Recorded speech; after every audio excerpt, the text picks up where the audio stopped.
Fala pessoal, beleza? Aqui quem tá falando é o Farias. Hoje eu vou trazer mais uma história e sobre mitologia novamente. Hoje eu vou contar um pouco para vocês sobre a mitologia nórdica. Bom, os deuses nórdicos eles são divididos em dois clãs, que são o Aesir e Vanir. A mitologia nórdica ela é tão rica em personagens como a mitologia greco-romana. Então vai ser um videozinho aí um pouco extenso. Eu não vou falar sobre tudo, nem sobre todas as criaturas, deuses, etc. Eu vou tentar aqui falar sobre todos os deuses, que eu acho que seria, no caso, o mais importante. Mas tem muito assunto por detrás, né? Seria de segundo plano, que ficaria o vídeo de 2 horas se eu fosse falar personagem por personagem, é muita coisa. Mas eu vou falar sobre os principais, né? E depois, claro, vou deixar fontes para que vocês possam se aprofundar no assunto, caso vocês achem necessário. Então vamos começar sobre isso, primeiramente com a história, né? Para os vikings, a Terra ela era formada por um enorme disco liso, Asgard, onde os deuses eles viviam. E isso se situava no centro do disco e poderia ser alcançado somente atravessando um enorme arco-íris. Quem já viu aí o Thor, né, o filme do Thor, ou quem já viu também o seriado Vikings, sabe que essa ponte aí era chamada de a Ponte de Bifrost. Os gigantes viviam em um domicílio equivalente chamado de Jotunhelm, que era a casa dos gigantes, e era um enorme abade no subsolo escuro e frio que formava Niflheim, que era governada pela deusa Hai. Este era a moradia eventual da maioria dos mortos, e os grandes guerreiros iam para Valhalla, que era um castelo em Asgard, que era situado em algum lugar no sul, onde ficava o reino impetuoso de Muspelheim, que era um repouso dos gigantes do fogo. Alfenheim era o repouso dos elfos luminosos, Ljorsalfar e Svartalfheim era o repouso dos elfos escuros, e Nidavellir, as minas dos anões. Entre Asgard e Niflheim estava Midgard, que era o mundo dos homens. Bom, esses nomes são bem complicados, mas como eu falo alemão, ficou um pouquinho mais fácil. Eu vou falar um pouquinho sobre os deuses aí, primeiramente, e depois a gente parte para as criaturas e outras coisas. Como disse, eles são divididos. Existem dois clãs, o Aesir e o Vanir. Então, primeiro eu vou começar por Aesir, depois eu vou partir por Vanir. Então nós temos aí Balder. Balder é o filho de Odin e Frigga. Ele era uma divindade da justiça e da sabedoria. E embora não pertencesse ao núcleo de deuses superiores, a Aesir era-lhe permitido a permanência em Asgard. Tem uma história sobre Balder, né, que Balder disseminou a boa vontade e a paz em todos os lugares que ele visitou, o que fez dele um dos deuses mais amados por todos. Bragi. Bragi é filho de Odin com a giganta Gunnlod, que é deus da sabedoria e das poesias. Ele é um dos poucos deuses nórdicos que não gosta de guerrear. Bragi ele gosta de ficar tocando harpa enquanto declara poesias para sua esposa Iduna, que é a deusa do elixir da eternidade. Runas foram talhadas em sua língua, permitindo com que ele inspirasse os humanos na poesia, fazendo com que bebessem da sua arte e conhecimento. Temos Forseti. Forseti, que significa o anfitrião, ele é o deus da justiça, meditação e conhecimento interior. Ele é também uma força de paz. Ele é filho dos deuses Balder e Nanna, e a sua casa é o palácio Gritnir, que significa brilhante. Forseti ele se sentava em sua sala distribuindo justiça e resolvendo as disputas de deuses e homens. Forseti ele prometeu que em todas as suas decisões em seu tribunal, ambas as partes estariam sempre em comum acordo. Temos Frigga. Frigga é a deusa mãe da dinastia de Aesir. Ela é esposa de Odin e mãe de Thor. Ela é a deusa da fertilidade, do amor, da união. É também a protetora da família, das mães e das donas de casa. Ela é o símbolo da doçura, coisa linda. Temos Eindbal ou Heimdall, alguns pronunciam de um jeito, outros de outros. Heimdall ele era o vigia e guardião de Bifrost, que é aquela ponte de arco-íris, e conduzia a Asgard e os deuses. E não se sabe ao certo de quem ele é filho. Então alguns acreditam que ele seja filho de gigantes e outros que ele seja filho das 9 filhas de Aegir Kunran. Ele tinha uma visão e audição extremamente apuradas, sendo até capaz de escutar a lã a crescer numa ovelha e a erva crescer no campo. Ele nunca dormia e era o seu dever avisar quando os inimigos dos deuses atacassem, soprando a corneta Giallarhorn, que podia ser ouvida em todo o mundo. Temos Hoder. Hoder ele era um deus cego, ele é irmão de Balder, como eu já comentei. Ele assassinou involuntariamente seu irmão e ele morreu pelas mãos de Vali, filho de Odin. Ele é o deus da noite, da neve e do inverno também, e Hoder possui a capacidade de manipular as energias místicas da natureza, além de possuir habilidades psíquicas que lhe dão visão de acontecimentos que estão muito distantes ou que se encontram em futuros possíveis. Temos Oenir e Mimir. Oenir era um Aesir e ele estava presente durante o surgimento do homem.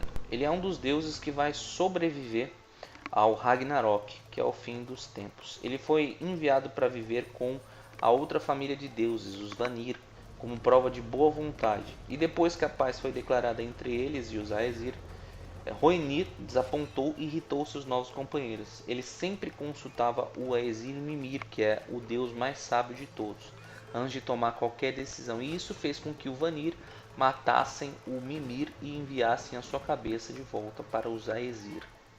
Odin ele manteve a cabeça viva e a consultava a fim de tornar ela consciente. Mimir ele teve todo o seu conhecimento ao beber do poço da grande sabedoria nas raízes de Yggdrasil. Mimir eram suas pernas compridas e sua incapacidade de tomar qualquer decisão. Nós temos aí também Yun, que é a esposa de Brage, e ela é detentora de maçãs e asseguradora da eterna juventude. O nome Yun pode significar sempre jovem ou rejuvenescedor ou aquela que rejuvenesce. Nós temos aí Loki. Loki é o deus do fogo, da trapaça e da travessura. Ele também está ligado à magia e pode assumir formas de vários animais, exceto de aves e de ambos os sexos. Ele pode assumir as formas. Ele não pertence ao Aesir, embora ele viva com eles. Ele é frequentemente considerado um símbolo da maldade. Ele é traiçoeiro e de pouca confiança. Embora suas artimanhas geralmente causem problemas a curto prazo aos deuses, estes frequentemente se beneficiam no fim das travessuras de Loki.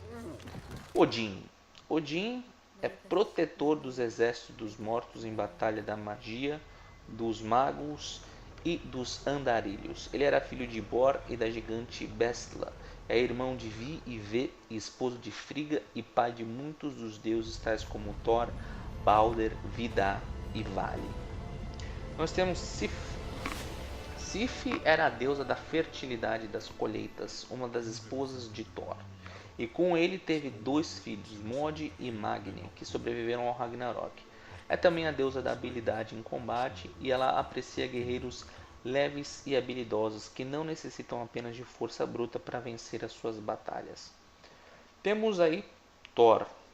Thor ele era o filho de Odin, o deus dos deuses, e de Iord, a terra. Ele representa o trovão e Thor possui uma voz estrondosa e penetrante de seus olhos, saem chispas de fogos. Ele é extremamente forte e também gosta de comer bastante, podendo comer um animal de grande porte em uma única refeição. Thor, ele, assim como os povos nórdicos, adorava disputas de poder e era o principal campeão dos deuses contra os inimigos e contra os gigantes do gelo. Temos aí Tyr. Tyr é deus da guerra e da coragem. É filho do gigante Hymir, não Ymir, Hymir. Mas ele passou a ser considerado filho de Odin devido à sua incrível coragem e sua incrível sede por batalhas. Foi um dos 12 grandes deuses do Asgard, e a sua invencível espada, o próprio símbolo da sua divindade, foi forjada pelos anões, filhos de Ivald, que também eram armeiros de Odin. Esses foram os Aesirs. Agora nós vamos para os outros deuses, os Vanirs. Os Vanirs nós temos Aegir, que Aegir é o deus que controla as criaturas marinhas e os gigantes marinhos chamados de Fijurtum. Aegir ele se casou com a deusa Ran e com ele ela teve 9 filhos, chamadas donzelas das ondas. Nós tivemos Frey. Frey é filho de Njord e é irmão de Freya e é casado com a gigante Gerda. Ele é um deus representado como belo e forte que comanda o tempo, a prosperidade, a fertilidade, a alegria, a paz e, portanto, ele é o soberano de um país chamado Alfenrir, que é o reino dos elfos da luz, que são os responsáveis pelo crescimento da vegetação.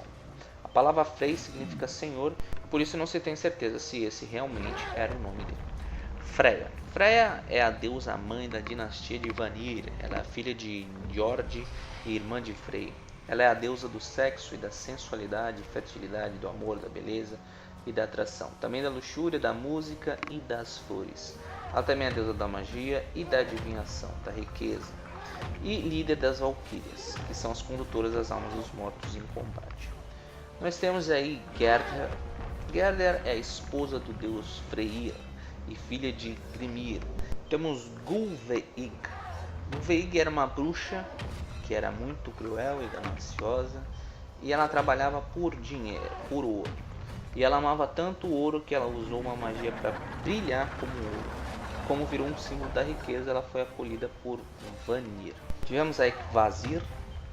Quando a guerra entre os Aesir e os Vanires acabaram, foi decidido que todos os deuses deveriam, todos os deuses dos dois lados, né, tanto o Aesir quanto o Vanir, deveriam cuspir em um barril enorme. E a mistura da saliva era um símbolo da trégua entre as duas famílias de deuses. E da saliva foi criado um novo deus chamado Kvasir. E como Kvasir foi criado da saliva de todos os deuses, não se imagina até hoje quão sábio ele era. Ele podia responder a qualquer pergunta que fizesse a ele, por isso é considerado o mais sábio de todos. Nós temos aí Njord. Ele é o deus do mar, dos ventos e da fertilidade. Ele era o pai de Freya, que é a deusa do amor, e de Frey, que é o deus da fertilidade. Ele também é o protetor dos pescadores e dos caçadores, que em sua honra construíram pequenos altares nas falécias e nas florestas, onde depositavam parte do que conseguiam pescar ou caçar. E ele era visto como um deus pacífico.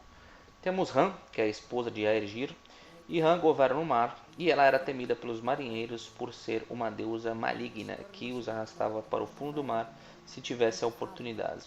Ela é a deusa também dos elfos escuros. Ran ela costuma afogar os marinheiros que não aceitam ser maridos de suas filhas ou dela mesma, e as pessoas que morrem afogadas são responsabilidade também dessa deusa. Então esses foram os principais deuses aí do Aesir e do Vanir, mas nós temos, claro, outras criaturas. Essas criaturas são valquírias, elas são deidades menores, elas são servas de Odin. Nós temos os heróis, né, que são as criaturas que realizavam grandes feitos, porque elas possuíam alguns poderes especiais em qualquer mitologia, né? Temos os anões são da mitologia nórdica, eles possuíam uma inteligência superior e muitos tinham a capacidade de prever o futuro. Nós temos os Jotuns, que são gigantes com poderes especiais que quase sempre aparecem em oposição aos deuses. Temos as bestas, que são seres sobrenaturais, como por exemplo Fenrir, que é o lobo gigante. Nós temos aí as Nornas, que são deusas que tinham funções específicas relacionadas ao controle do presente, passado, futuro, sorte, lá, e a providência. E temos os elfos, que viviam nas florestas, fontes e bosques. Eles eram imortais, jovens e tinham poderes mágicos. Os principais heróis da mitologia nórdica, eu não vou falar de todos, porque senão o vídeo fica muito extenso, são Beowulf. Inclusive tem um filme, Beowulf, você pode ver o filme aí, no final eu vou dar algumas dicas de filme. Beowulf era o guerreiro que venceu o dragão, né, e o grande monstro Grendel. Tivemos Siegfried. Siegfried era um personagem épico na saga dos Volsungos. A maioria desses personagens, inclusive, estão aí no Cavaleiros dos Zodíacos, né? Quem viu sabe que aí tem muita mitologia nos Cavaleiros dos Zodíacos. Inclusive tem lá Siegfried, Fenrir e um monte de outros cavaleiros que representam aí esses personagens que eu tô falando. Tivemos o Grendel, né, que foi o monstro que foi derrotado pelo Beowulf. Tivemos Eric, o vermelho descobridor da Groenlândia, né? Muito se fala também dos lugares, né? Nós temos alguns lugares conhecidos aí, como Goldenheim, que é o mundo de Aesir. Temos o Mainheim, que é o mundo dos homens e trolls. Temos o Jotunheim, que é o mundo dos gigantes e gigantes de gelo. Temos o Vanaheim, que é o mundo dos Vanir. Wolfenheim, que é o mundo dos elfos claros. Muspelheim, que é o mundo dos gigantes de fogo. Svartalfheim, que é o mundo dos elfos negros. E também temos Helheim, que é o mundo dos mortos. E Niflheim, que é o mundo do gelo eterno. Também temos aí, como eu já comentei, as Nornas, as Valquírias, os Jotuns, os anões, os animais. E eu vou falar pelo menos 2 ou 3 de cada um aí, né? Só para matar a curiosidade. Você vê que tem muitos, né? Nornas, nós temos aí a Urd, que representa aí o passado. Nós temos Verdandi, que representa o presente. E Skuld, que representa o futuro. Das Valquírias a gente tem Grimilda, Brunilda, Grimilda, e, entre outras Hildas. Tem Svanilda, entre outras. Tem aí Jotuns. Dos Jotuns a gente tem o Aegir, o Baugui, temos a Bestla, tem a Gerda, entre outros, são muitos. Anões, os mais famosos, a gente tem o Lofar, Tavlin, temos os filhos de Ivaldi, temos Brock e Eitri, entre outros. Animais tem muitos, muitos, né? E vou falar pelo menos 2 ou 3 aqui. Tem o Ati, tem o Ildisvni, tem o Hofarpnir, tem o Homem-Lobo, entre outros. E a gente tem aí também alguns artefatos, né, que são artefatos aí considerados sagrados aí por eles. Tem vários, tem o Gant, tem o Gran, tem o Grot, tem o Halgrind, tem outras coisas aí, que é o Poço de Urd, entre outros. E é isso, pessoal, espero que vocês tenham gostado, espero que tenha ficado bem esclarecedor aí. Mitologia nórdica, mitologia bem interessante, tem bastante coisa, mas como eu sempre digo, existe apenas um Deus, criador de todo céu e terra. Este é o Deus todo-poderoso que está escrito na Bíblia. E Jesus é o rei, o único rei, rei dos reis e senhor dos senhores. Falar um pouco de filme, a gente tem vários filmes sobre mitologia nórdica. Quando eu comecei a pesquisar sobre o assunto, eu me senti, antes de pesquisar, eu me senti frustrado já. Eu pensei, puta, não vai ter filme sobre mitologia nórdica. Tô ferrado, porque eu gosto de ver filmes também e ler. Eu leio, vejo filme, vejo documentário, depois eu pego e faço um resumo e trago para você. Mas eu me senti frustrado. Mas depois que eu comecei a pesquisar, eu vi que tem bastante filme, cara. Tem filmes muito interessantes. Um dos filmes que eu mais aconselho para vocês é Ragnarok, que é o Crepúsculo dos Deuses. Nós temos aí A Lenda de Grendel, também é outro filme que você pode ver, muito legal. Tem Valkyrie, também é um filme muito bom, vale a pena aí você ver. E temos aí os mais, como que eu posso dizer, conhecidos aí, né? Que é o Thor, né? Que já parte aí pro lado de super-heróis, HQs, tudo. E nós temos também o seriado, que é o seriado do Vikings, que conta também bastante aí, querendo ou não conta, né? Muitas vezes tem um doidinho lá que ele é muito maluco, esqueci o nome dele agora, mas que ele conta bastante história sobre a mitologia, né? Não sei se é Loki o nome dele, é meio doidão lá. Então ele conta sobre isso aí, mas pô, é um seriado que eu recomendo para vocês aí. Falar livro a gente tem bastante também, mas que eu aconselho mesmo vocês a ler é o Dicionário da Mitologia Nórdica e Asgard, a saga dos Nove Reinos. E é isso, pessoal. Forte abraço a todos vocês. Fiquem com Deus. Deus os abençoe. Até o próximo vídeo. Fui.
ficaria o vídeo de 2 horas se eu fosse falar personagem por personagem, é muita coisa. Mas eu vou falar sobre os principais, né? E depois, claro, vou deixar fontes para que vocês possam se aprofundar no assunto, caso vocês achem necessário. Então vamos começar primeiramente com a história, né? Para os vikings, a Terra ela era formada por um enorme disco liso, Asgard, onde os deuses eles viviam. E isso se situava no centro do disco e poderia ser alcançado somente atravessando um enorme arco-íris. Quem já viu aí o Thor, né, o filme do Thor, ou quem já viu também o seriado Vikings, sabe que essa ponte aí era chamada de a Ponte de Bifrost. Os gigantes viviam em um domicílio equivalente chamado de Jotunhelm, que era a... Eu vou falar um pouquinho sobre os deuses aí primeiramente, e depois a gente parte para as criaturas e outras coisas. Como disse, eles são divididos. Existem dois clãs, o Aesir e o Vanir. Então primeiro eu vou começar por Aesir, depois eu vou partir por Vanir. Então nós temos aí Balder. Balder é o filho de Odin e Frigga. Ele era uma divindade da justiça e da sabedoria. E embora não pertencesse ao núcleo de deuses superiores, a Aesir era-lhe permitido a permanência em Asgard. Tem uma história sobre Balder, né, que Balder disseminou a boa vontade e a paz em todos os lugares que ele visitou, o que fez dele um dos deuses mais amados por todos. Bragi. Bragi é filho de Odin com a giganta Casa dos Gigantes, e era um enorme abade no subsolo escuro e frio que formava Niflheim, que era governada pela deusa Rai. Este era a moradia eventual da maioria dos mortos, e os grandes guerreiros iam para Valhalla, que era um castelo em Asgard, que era situado em algum lugar no sul, onde ficava o reino impetuoso de Muspelheim, que era um repouso dos gigantes do fogo. Alfheim era o repouso dos elfos luminosos, Ljorsalfar e Svartalfheim era o repouso dos elfos escuros, e Nidavellir, as minas dos anões. Entre Asgard e Niflheim estava Midgard, que era o mundo dos homens. Bom, esses nomes são bem complicados, mas como eu falo alemão, ficou um pouquinho mais fácil. Fala pessoal, beleza? Aqui quem está falando é o Farias. Hoje eu vou trazer mais uma história e sobre mitologia novamente. Hoje eu vou contar um pouco para vocês sobre a mitologia nórdica. Bom, os deuses nórdicos eles são divididos em dois clãs, que são o Aesir e Vanir. A mitologia nórdica ela é tão rica em personagens como a mitologia greco-romana. Então vai ser um videozinho aí um pouco extenso. Eu não vou falar sobre tudo, nem sobre todas as criaturas, deuses, etc. Eu vou tentar aqui falar sobre todos os deuses, que eu acho que seria, no caso, o mais importante. Mas tem muito assunto por detrás, né? Seria de segundo plano, que Finlod, que é deus da sabedoria e das poesias. Ele é um dos poucos deuses nórdicos que não gosta de guerrear. Bragi ele gosta de ficar tocando harpa enquanto declara poesias para sua esposa Iduna, que é a deusa do elixir da eternidade. Runas foram talhadas em sua língua, permitindo com que ele inspirasse os humanos na poesia, fazendo com que bebessem da sua arte e conhecimento. Temos Forseti. Forseti, que significa o anfitrião, ele é o deus da justiça, meditação e conhecimento interior. Ele é também uma força de paz. Ele é filho dos deuses Balder e Nanna, e a sua casa é o palácio Gritnir, que significa brilhante. Forseti ele se sentava em sua sala distribuindo justiça e resolvendo as disputas de deuses e homens. Forseti ele prometeu que em todas as suas